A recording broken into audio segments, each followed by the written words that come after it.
What's going on, everybody? This is Creatures of Darkness. What's going on? I figured I'd make another video of some of the comics collection that I have been collecting within the last, 3 to 4 months. And I did a whole video on all the horror comics, the Golden Age horror comics that I collected, but this one got left out. I don't know why it was in the wrong pile, but this is Tales from the Crypt number 28. I like that cover. The dude's, buried alive and guys just walking away. But yeah, so this is basically just going to be pretty much just a video of what I've been collecting the last couple of months that I haven't been making videos. I've been busy, man. I fell in love and I was going to college and I'm ready to go back. Next month I'll start college again, and I'm going to go back. And I had a girlfriend that we fell in love, and it's something I really got to enjoy because when love comes along, man, you just gotta enjoy it because it might not last forever, and it damn sure, at least for me, doesn't come along every day. So I'm sorry I didn't make videos more often, but I was just kind of enjoying my life. Honestly, I really was. But comics is something else I really enjoy, and I'm glad that I have you guys here to watch this stuff with me and just share comics and information with me. And I get to watch your videos, and it's awesome, and I appreciate the little community that we have here. I really do. But anyway, without further ado, and I'm sorry if you've seen some of these before, you probably have. I have a newer phone. I updated my phone to an HD Galaxy S7, so the video quality should be way better. Okay, this is Eerie number 14. I like the Eerie magazine things, and they could get away with some of these covers on the Creepy and the Eerie magazines, just for the simple fact that magazines technically are not restricted to the same code that the comics were. Like the Comics Code Authority had no say in magazines. So that's Eerie number 124. Like I said, this video is just going to be a recap of just what I've been buying, pretty much. It's a whole bunch of randomness. Batman 341. Giant-sized Dracula. No, I'm sorry, giant-sized Chillers, The Curse of Dracula, number 1. This one, I got to give credit to Vince the Spook because I love his channel, and he's just awesome. Check him out if you don't know about him already. Fins the Spook is awesome. And this is House of, let's see, Secrets of Haunted House. I don't know what number it is. I don't actually think it has a number. Oh, never mind. Number 5. Secrets of Haunted House number 5. And he showed this cover off on, I think, his Halloween video, which I watch his Halloween video all the time. I actually just watched it yesterday. And I love this cover. I mean, I absolutely love this cover. And I just wanted to show you guys how awesome this was. And thank you, Fins the Spook, for introducing me to Secrets of Haunted House because I didn't know anything about it, really. And this is something else he introduced me to. The Witching Hour. This also has a heavy influence on Fins the Spook because I saw a lot of his Witching Hour comics, and I was like, man, those look really awesome. And I just decided to start buying them. This is The Witching Hour number 1 in Mylar. I'm sorry for the glare. That's really bad glare. But you can see the witch there on the rooftop, and she's watching a guy on the street. This is Ghosts, number 11. I love this cover. You can see the little skeleton guy playing the piano, kind of laughing. 2 terrified kids up there in the window, like, holy God. This is a really old Golden Age horror comic, but it is probably, I mean, I won't lie to you, this is probably the worst condition comic that I have. Some kid, at some point in time, it's a beautiful cover. I mean, you could tell it's a witch. She's burning at the stake, and she's escaped the ropes. And these guys are like, oh my God, they're freaking out. But some kid at some point in time has taken a pencil and just marked the hell out of this up here. And it's like, damn, dude, really? And I think the cover is detached as well. So this is probably the worst comic copy that I have, but I'm still glad to have it because I like the cover. It's a pretty cover, and it's a good placeholder for now until I get an updated cover, that's for sure. Ghosts. Let's see, number 109. I like that cover. Also, recently I got into the Submariner, and I bought a couple of these for a pretty decent price. Good Silver Age Marvel. I mean, you can't really beat that. It's got some problems up there at the top, as you can see. It's got some discoloration and stuff, but overall, it's in pretty decent condition. It's Submariner number 8. All right, bear with me here. All right.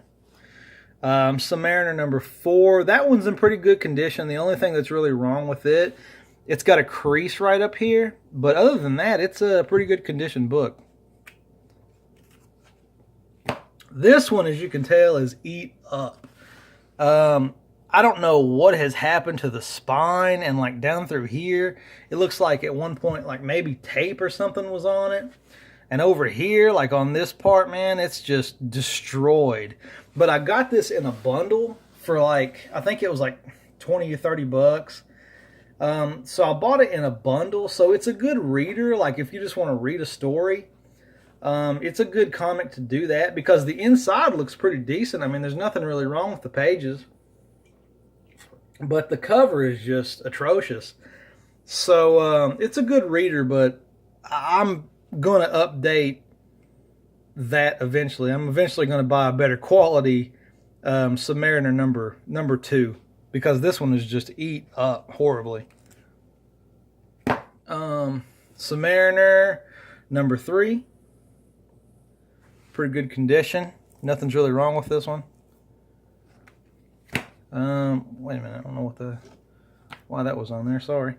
Submariner number 9. Decent condition. The Amazing Spider-Man number 69. I love this cover. And sometimes I forget I own this comic. And when I look at this cover again, I'm like, oh my God, this cover is awesome. I love the cover. I love the Kingpin. I love Spider-Man. Awesome. Just awesomeness. Awesome. All right. Okay, here we have Ghost, number 81. Love that cover. Then we have Ghost, number 88. Newlywed couple like going into a haunted house or a haunted mansion, it looks like. This cover right here is awesome and also kind of crazy. It's the House of Mystery, number 22. As you can tell, like this satanic priest and all these satanic dudes behind him are bringing in like the devil's child, which I mean, I guess is like the Antichrist or, you know, according on your religious belief or whatever. But that is just the craziest cover. I cannot believe they got away with something like that. I mean, just look at that. I can't believe they even got away with that. That's crazy. But that's the House of Mystery number 202. I love that cover. This is one of my pride and joys of my collection. I don't know how many of you really like the Submariner, but I love the Submariner. And this is the Submariner number 1 in very good condition. As you can tell, I got it for 80 bucks. But hell, it's in very good shape, very good condition. There's really nothing wrong with it. So I'm thinking about sending this off to be graded, but I really don't know. I'd kind of like to get everybody's opinion on that, especially Fins the Spook. I know you've had some trouble with them, and what do you think? Do you think I should get this graded? Do you think I should send it off? Do you think I should leave it alone? You know, what do you think? Because I love this, you know, Submariner number 1. It's in great condition, and I really don't want them to, you know, screw it up or mess it up somehow or whatever. So, you know, you comment, you know, whatever you think. Do you think I should have this graded or not? I really need to put that in Mylar. This is a Ghost number 18. Love this cover. Another one of my favorite covers. Ghost number 39. I think the Ghost comics had a lot of good covers. Like, they had some awesome covers. I mean, just look at that. That is so cool. It's in Mylar, so I'm sorry for the glare. Okay, this one is, I don't know how many of you are really into Classics Illustrated. I got into it probably about a year ago, and I started buying them. I'm a history major, and I'm trying to be a history teacher is what I'm trying to do for high school history teacher. But this is Benjamin Franklin from Classics Illustrated, and this is from 1949, which I think makes it the oldest comic that I own. And it's in Mylar, and it's in almost perfect condition. And I wanted to send it off to be graded 2, but as old as it is, I'm kind of afraid to do that because, I mean, I feel like maybe it's just me being cautious, but I feel like it's more protected in Mylar at my house than it would be me sending it off through the mail. I mean, it's from 1949. I mean, that's older than my dad, for God's sakes. I mean, I don't know. I don't really know if I want to send it off or not. I don't know. I haven't decided. I don't know about that. We're almost done here. I only have a couple more. I'm sorry. This is taking so long. The Witching Hour number 4. You can also thank Fins the Spook for that one because, like I said, he really got me into the Witching Hours. And The Witching Hour number 2. I like that cover. So that's pretty much it. I have some Wolverine. Like, I have a big stack of Wolverine comics that I bought too. But you know what? This video has probably already gone on long enough. I will make that a video for another time, and we can just look at like Wolverine and some other comics that I've bought. But this is just pretty much an update of what I've been buying the last 3 to 4 months, and just, you know, I just wanted you guys to be able to see it in a hell of a lot better quality than my old phone could do. And I appreciate you sticking with me, and I hope you enjoy the video and you enjoy the comics that you saw. And you know, I would really appreciate your feedback if you think I should get some of these graded or not, because I'm almost afraid to. I've heard some good stuff about grading comics, and I've heard a lot of bad stuff too. So but you know, you can leave your comment down below, whatever you think, and I really would appreciate your input. Thank you so much. All right, bye.